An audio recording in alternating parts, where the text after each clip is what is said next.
Mheshimiwa Naibu Spika, baada ya maelezo hayo ya utangulizi, sasa naomba uniruhusu niweze kuliwasilisha azimio hili mahususi la pongezi, kisha nitoe hoja ambayo kwa ridhaa yako nitaomba ichangiwe na wabunge. Azimio lenyewe ni kama ifuatavyo. Azimio la Bunge la kuipongeza timu ya taifa ya vijana wanaume chini ya umri wa miaka 17 Serengeti Boys kwa kufuzu fainali za AFCON na kukata tiketi ya kushiriki mashindano ya kombe la dunia la vijana chini ya umri wa miaka 17 mwaka 2026. Mheshimiwa Naibu Spika,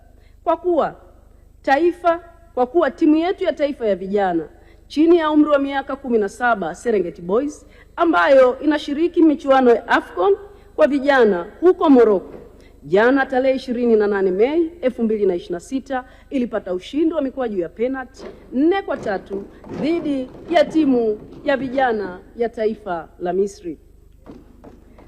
Mheshimiwa Naibu Spika, kwa kuwa ushindi huo wa Serengeti Boys umeiwezesha kufuzu fainali ya AFCON kwa vijana chini ya umri wa miaka 17 ambayo inafanyika mwaka huu. Vile vile ushindi huo umewezesha Serengeti Boys kukata tiketi ya kushiriki mashindano ya kombe la dunia kwa vijana chini ya umri wa miaka 17 itakayofanyika mwaka huu nchini Qatar. Na kwa kuwa ushindi huu ni jambo kubwa la kihistoria katika maendeleo ya soka ya michezo hapa nchini, kwani kwa miaka mingi timu zetu za hapa nchini hazijawahi kufikia mafanikio na hatua kama hiyo.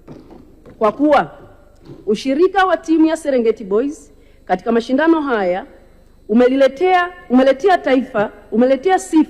Tanzania sifa kubwa kimataifa, kutangaza utalii wa nchi yetu, kuvutia wawekezaji na kuithibitishia dunia kwamba Tanzania ni nchi ya amani.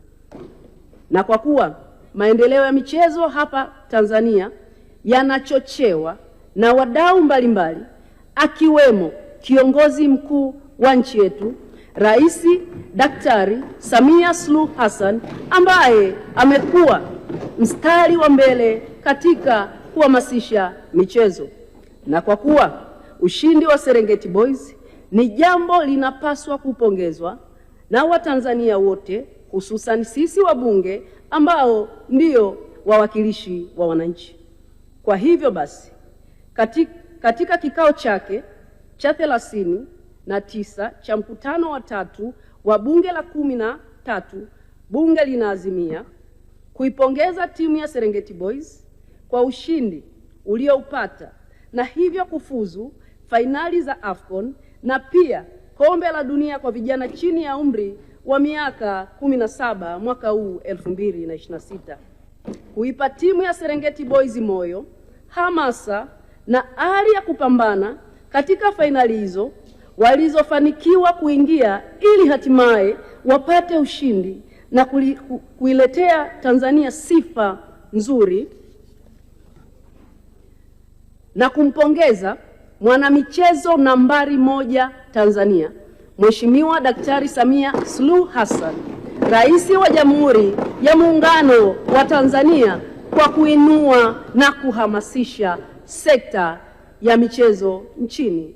Mheshimiwa Naibu Spika, naomba kutoa hoja.